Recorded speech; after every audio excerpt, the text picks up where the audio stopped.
சொல்லக்கூடியது ஆட்டிடியூட், உங்களுடைய மனப்பான்மை. இப்படி ஒரு தடங்கள் வரும் அப்படின்னு தெரிஞ்சுதான் வள்ளுவன் அவ்வளவு அழகாக சொல்லியிருக்கான். வெள்ளத்தனையது மலர் நீட்டம் மாந்தர்தம் உள்ளத்தனையது உயர்வு. சேறு குழஞ்சு போய் இருக்கக்கூடிய அந்த குளத்துல கூட அங்க இருக்கக்கூடிய பூ, அந்த தண்ணீர் உயரம் எவ்வளவு இருக்கோ அதுக்கு மாதிரி இருக்கும்.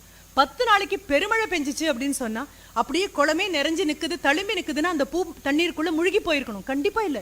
ஒரே ஒரு அறிவு இருக்கக்கூடிய தாவர இனத்துல இருக்கக்கூடிய, அது ஆம்பலாக இருக்கலாம் அல்லது அல்லியாக இருக்கலாம், தாமரையாக இருக்கலாம், என்ன பண்ணும்? தண்ணீரின் உயரம் மேலே போக போக தன்னை உயர்த்தி கொண்டே போகும். இன்னும் தண்ணீரை அது தொடவே தொடாது.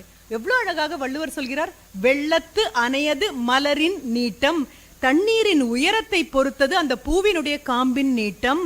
அப்படி என்பது உண்மையானால் மாந்தர்தம், நம் அத்தனை பேருடைய உள்ளத்து அணையது உயர்வு.